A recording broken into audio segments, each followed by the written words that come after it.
क्षमा breaking Jain news.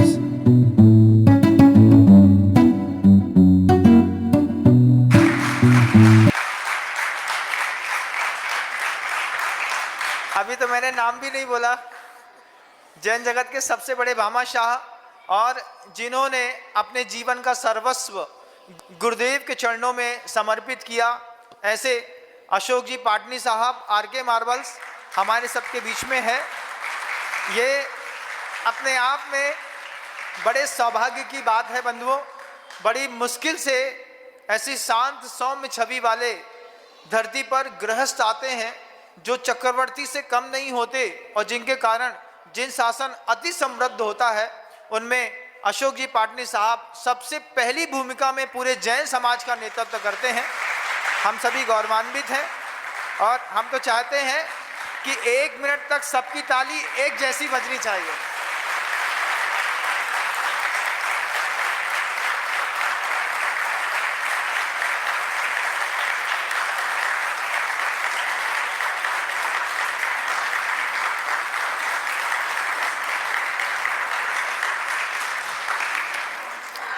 एक बार की बात है, आप अशोक भाई साहब बैठे हैं तो हम बता देते हैं। इनके पिताजी, हमारा उनसे अमरकंटक में मिलना हुआ, दादाजी से, कंवर लाल जी पाटनी साहब जी से। तो अमरकंटक में आए तो हमने उनसे पूछा कि कैसा अनुभव होता है, इतनी सारी संपत्ति है तो, कितना बड़ा एम्पायर है, कहाँ कहाँ किस चीज़ की कमी नहीं है, कैसा अनुभव होता है। तो एक ही बात बोले कि महाराज, मने तो कई भी अनुभव नहीं होए, मने तो यो पतो है कि 100 साल के बाद लक्ष्मी अपनो मालिक बदल लेती है। 100 साल उनके शब्द थे, याद है मुझे, कि 100 साल में संपत्ति, जमीन हो, फैक्ट्री हो, सोना हो, चांदी हो, हीरा हो, नियम से अपना मालिक बदल लेती है। जब उनकी ये ऊंची बात उस वक्त सुनी, फिर हमने कहा उनसे कि आप लोग इतना दान देते हैं, इतना नाम होता है। बोले महाराज 97 साल का हो गया हूँ, 95-96 साल का, 107 साल की उम्र में उनकी संलेखना पूर्वक बहुत अच्छे से समाधि हुई।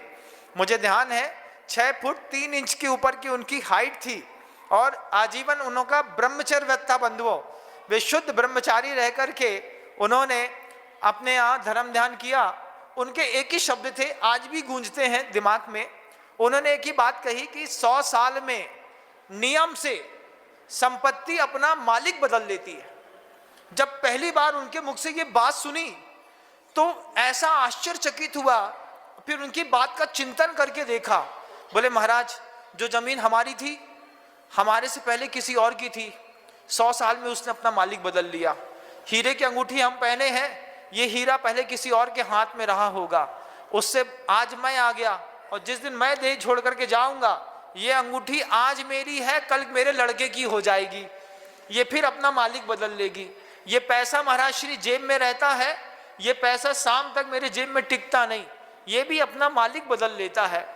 पहली बार इतने बड़े परिवार के इतने समृद्ध चिंतन को जब मैंने देखा, फिर मैंने सोचा जिनकी जड़ों में इस तरीके की भावना है कि 100 साल में संपत्ति अपना मालिक बदल लेती है, उनके फूल और फल कैसे शानदार होंगे।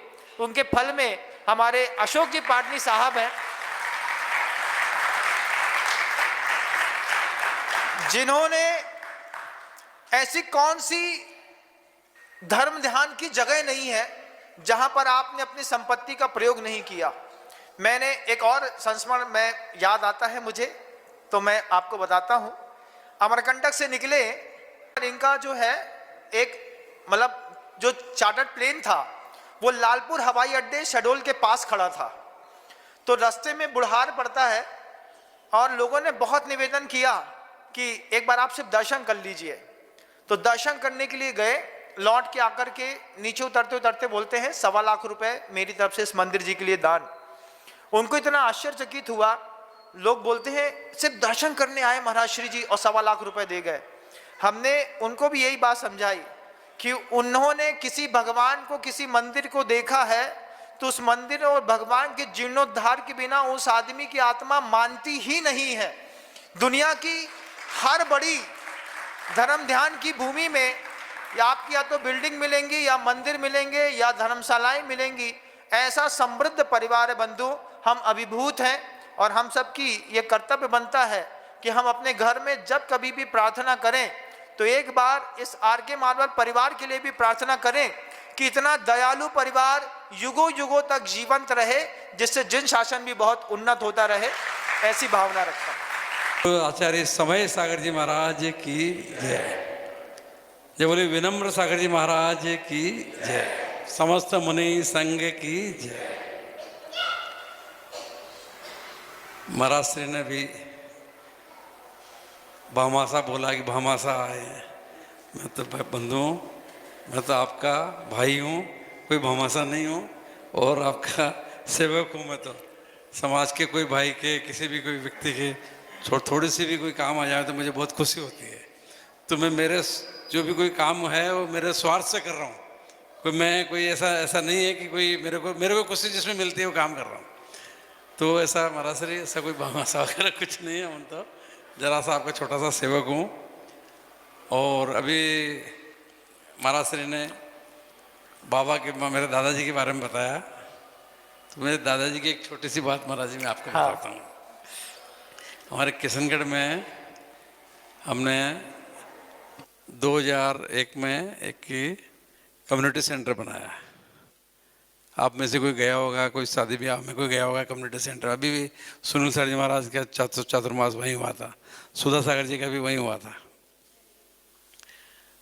तो उसको वो कम्युनिटी सेंटर में तो समझते नहीं, तो मैंने उनको बोला, मैं महाराज जी मैं बाबा इसमें एक धर्मशाला बनवा दें। तो उन्होंने कहा जरूर बनवाओ। तो मैंने उनको कहा भाई ताकि मना कर दे वो।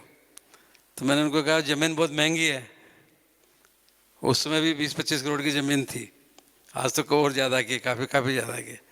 तो मैंने ज़मीन बहुत महंगी है। तो उन्होंने भी मेरे को कहा अपने तो सस्ती ली हुई है, अपनी थोड़ी महंगी है। तो मैंने कहा देखो, फिर मेरे को उन्होंने कहा कि देखो तुम्हारे पास पैसे हैं तो ज़रूर बनाओ, मैं तेरे को एक बात बताता हूँ। उन्होंने कहा मेरे को, मैं बताओ बाबा। तो उन्होंने कहा कि देख जो तुम लोगों के पास ये पैसे हैं ना, ये एक दिन पूरे हो जाएंगे और इन कामों में निकल जाएंगे, वो बच जाएंगे।